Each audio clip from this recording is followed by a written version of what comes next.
Halo guys, kembali lagi bersama admin di sini di chapter 720 Itsar with teman pen. Kali ini admin bacain juga di Darkness of Heroes chapter 8 lagi. Apa? Kenapa aku harus memberimu sesuatu, manusia? Bukankah Lichku sudah memberimu 3 kemampuan ilahi? Kravel bertanya dengan nada bingung. Itu tidak cukup mengingat situasi mengerikan yang kita hadapi. Itu tidak akan membantuku atau kamu tidak mau membantuku. Jangan bilang semua kesetiaan dan rasa hormatmu hanya untuk pertunjukan. Dan kamu tidak ingin membantu Lich kamu kembali ke masa kejayaannya. Eric bertanya dengan nada provokatif. Dia dengan sengaja mempertanyakan kesetiaan Kravel dengan tujuan membuatnya marah. Apa katamu manusia? Kravel sangat marah. Bahkan asap merah keluar dari mata merahnya yang bersinar dari dalam helmnya. Aku hanya mengatakan jika itu adalah orang lain yang berada di posisimu, mereka akan menawarkan bantuan tambahan untuk tuan mereka tanpa pertanyaan. Aku hanya terkejut kamu tidak melakukannya, kata Eric ketika ekspresi kekecewaan muncul di matanya. Kamu berani. Aku akan menunjukkan kepadamu kesetiaanku terhadap bawahanku, jangan meremehkanku, manusia fana, kata Kravel sambil mendapatkan kembali ketenangannya. Dan di detik berikutnya 6 simbol kuno berada dengan ukuran dan di detik berikutnya 6 simbol kuno berbeda dengan ukuran dan warna berbeda muncul di depan Kravel dan mulai bergerak menuju bentuk spektral Elric. Dengan cepat semua simbol-simbol kuno ini mulai memasuki bentuk inkorporealnya dan satu demi satu simbol-simbol itu muncul di berbagai bagian bentuk jiwanya. Seolah-olah itu adalah tanda kuno yang terukir di tubuhnya. Detik berikutnya, pikiran Elric menerima informasi tentang apa sebenarnya simbol-simbol kuno tersebut dan apa sebenarnya yang dia terima. Astaga, Eric berkata pada dirinya sendiri. Dia memandang Kravel dengan penuh hormat untuk pertama kalinya. Pasalnya, informasi yang diterimanya juga mengungkap siapa sebenarnya Kravel. Eric hanya mengetahui bahwa Kravel adalah demigod, tapi tidak lebih dari itu. Namun, setelah ia menerima informasi di kepalanya, ia akhirnya menemukan gelar Kravel yang sebenarnya. Alex sekarang akhirnya mengerti bahwa makhluk itu bukan sekedar bawahan dewa kegelapan, tapi sosok maha kuasa yang akan dihormati dan ditakuti oleh semua orang kemanapun pergi. Simbol-simbol kuno sebenarnya adalah berkah yang dianugerahkan kepada Eric, dan melalui deskripsi mereka dia melihat nama Kravel, dewa perang. Yang dewa perang muda Frigin.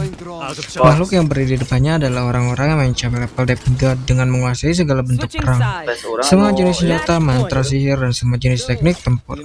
Kalau tidak, dia tidak akan mendapatkan gelar itu sama sekali. Jika ada titel God of War, maka Kravel adalah bentuk perwujudannya.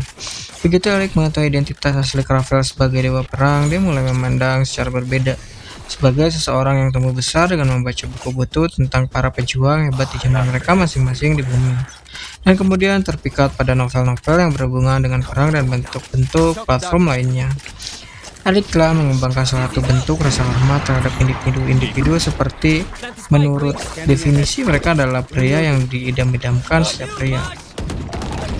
Eric mengalihkan perhatiannya pada berkah yang diterimanya dan dia terdiam lagi. Berkat dewa perang. 1. Dominasi perang aktif. Memancarkan aura dominasi dan supremasi 5 kali lebih kuat dari musuh yang dibidik. Tekanan dan aura pembunuh akan dirasakan oleh semua orang yang berdiri di dekat tuan rumah. Area yang terkena dampak akan terus meningkat seiring dengan peningkatan kekuatan dan peringkat pribadi tuan rumah. Aura dominasi perang dan efeknya akan bergantung pada perbedaan antara kekuatan individu dengan target. Nice deal. Penguasaan senjata, skill pasif. Penguasaan terhadap segala jenis dan benda-benda yang dapat digunakan sebagai senjata. Penguasaan seluruh senjata yang ada di dunia terus meningkat seiring dengan tingkat kemahiran tuan rumah terhadapnya. Level saat ini peringkat A, level master. Contoh, untuk ilmu pedang, tuan rumah sudah berada pada level master pedang. Tingkat penguasaan amatir, menengah, ahli master, grandmaster, sains, dan dewa. 3. Penguasaan teknik combat pasif. Memberi penggunaan pengetahuan dan pengalaman atas semua bentuk teknik pertarungan jarak dekat. Juga memungkinkan pengguna untuk memahami dan menyelin teknik bertarung target manapun setelah mempraktikannya. Peringkat saat ini master dalam semua teknik tempur yang diketuai oleh dewa perang. Penguasaan meningkat hanya ketika pengguna mempraktikkan dan melakukan teknik ini untuk memenuhi pemahaman dan kriteria tertentu. 4. Naluri survival skill pasif memberikan kemampuan untuk merasakan bahaya ekstrim dan niat membunuh yang ditujukan kepada pengguna. Jangkauan kemampuan ini akan terus meningkat seiring bertambahnya kekuatan pengguna. Catatan, kemampuan dapat di-upgrade dan dapat digabungkan dengan kemampuan serupa. 5. Mode Berserker memungkinkan pengguna mencapai 5 kali kekuatan fisik dan stamina dalam waktu singkat. Catatan, tidak berlaku untuk keterampilan sihir atau kapasitas mana. Tuan rumah akan berada dalam kondisi lemah hanya memiliki 30 kekuatan pengguna selama 24 jam berikutnya selama masa aktivasi berkah berakhir. 4. Badan Derita Perang skill pasif memberikan tubuh yang mampu menjadi 2 kali lebih kuat dari tahap sebelumnya setiap kali pengguna melewati pertempuran yang panjang dan mengalahkan serta menembus ambang batas kemampuannya. Setelah melalui berkah yang dia terima, Erik lupa bagaimana cara berbicara karena apa yang Kravel berikan padanya bukan sekedar penguasaan senjata atau kemampuan untuk mendominasi musuh-musuhnya dalam pertempuran. Apa yang dia berikan padanya adalah keunggulan terbesar yang bisa diminta oleh siapapun jika mereka terlempar ke dunia yang tidak dikenal.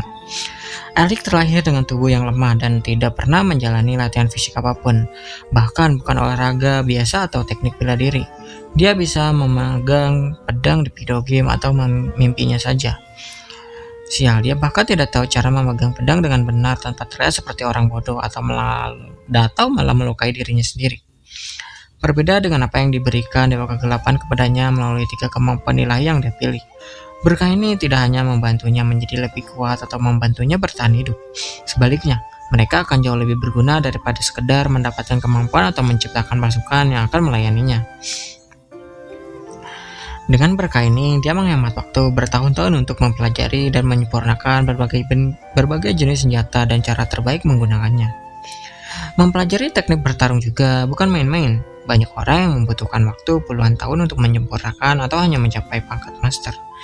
Tapi Elric tidak hanya sudah memiliki pengetahuan dan pemahaman tentang healing, tapi dia juga sudah mahir saat memasuki Pantrea.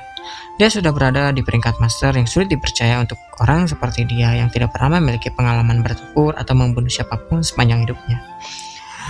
Survival instinct akan membantunya merasakan jika seorang mengincarnya dari belakang atau mengikutinya dari bayang-bayang. Dengan begitu, dia bisa bersiap menghadapi serangan mendadak atau penyergapan, dan mungkin juga menghindari tembakan panah tiba-tiba ke hadapannya. Menurutnya, ini terlalu berguna karena survival instinct adalah sesuatu yang dikembangkan hanya oleh orang-orang dengan kemampuan puluhan tahun dalam berburu atau seseorang yang telah melalui ribuan pertempuran dalam hidup mereka. Untuk seseorang seperti Erik yang cepat atau lambat akan diburu jika identitasnya aslinya sebagai pahlawan terpilih Dewa Kegelapan bocor, survival instinct akan menyelamatkan hidupnya dalam banyak kesempatan. Tidak hanya di medan perang, tapi juga akan mengingatkannya di tempat acak dan normal jika seseorang yang jauh lebih kuat darinya mengincar atau ingin melukainya berdasarkan niat membunuh mereka. Dia tahu siapa yang tidak boleh diajak berkelahi dan hanya perlu melarikan diri demi hidupnya. Dan ada juga mode Berserker God. Seperti yang tersirat dalam deskripsinya, dia akan menjadi 5 kali lebih kuat dalam waktu singkat, dan itu bisa menyelamatkan nyawanya ketika dia benar-benar dalam keadaan darurat. Katakanlah kemampuan hukum dimensinya tidak berfungsi, atau dia tidak dapat melarikan diri ke dalam kemampuan kehampaan, karena beberapa alasan seperti area sekitarnya disegel oleh hukum tata ruang atau semacam penghalang atau formasi. Erik akan bergantung pada takdirnya. Tetapi dengan mode Berserker God, dia akan menerima lonjakan besar dalam kekuatannya, dan itu bisa cukup membantu untuk membiarkannya melarikan diri, atau bahkan menghadapi musuhnya secara langsung yang mungkin jauh lebih kuat darinya. Ini memang kode curang yang menyelamatkan nyawanya. Dan juga bicara tentang badan Dewa Perang, hal ini hanya akan membuatnya menjadi T-Rex total dibandingkan dengan pahlawan dewa lainnya. Karena suka atau tidak suka, Erik akan berada dalam situasi di mana dia harus melawan seseorang yang memiliki otoritas seperti kekuatan kekaisaran atau bahkan orang-orang dari gereja yang beroperasi di kekaisaran untuk mengingat identitas aslinya. Dia bisa melihat dirinya bertarung melawan pahlawan terpilih lainnya di masa depan karena mereka juga akan mendapat informasi lengkap tentang tindakan pendahulunya, pahlawan kegelapan terpilih ke-8. Jadi para pahlawan ini secara alami akan menganggapnya sebagai seseorang yang melani kejahatan, atau seseorang yang harus mereka balas dendam terhadap pendahulunya.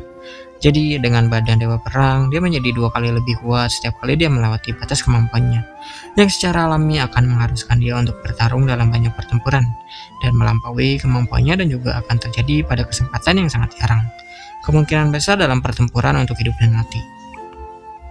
Namun hal ini dapat membuatnya lebih unggul dibanding hero lainnya dalam hal kekuatan fisik saja, jadi ini juga akan membantu dalam waktu dekat. Elik akhirnya keluar dari keadaan terpesona dan menatap ke Rafael lagi. Dia tidak menunjukkan ekspresi mengejek atau kecewa dan berkata, "Aku menarik kembali kata-kataku." Setelah mengatakan itu, dia membungkuk ke arah Rafael dengan ekspresi yang paling tulus. Rafael dibiarkan dengan ekspresi bingung lagi. Manusia fana ini mempertanyakan kesetiaannya terhadap bawahannya beberapa menit yang lalu, dan sekarang menarik kembali pernyataannya dan membungkukkan separuh tubuhnya di depannya. Rafael yang saat ini berukuran gedung 5 lantai dapat melihat cara Elik menunjukkan rasa hormat. Dewa kegelapan berpunuk sedikit tanpa menunjukkan rasa cemburu yang dia rasakan, karena sejauh ini Erik sama sekali tidak melakukan hal itu padanya. Sebaliknya, dia mengatakan persetan, bajingan, bodoh, dan tolol, dan banyak hal yang serupa dia lontarkan kepadanya. Dan karena itu, Rafael kembali bahagia dengan Erik.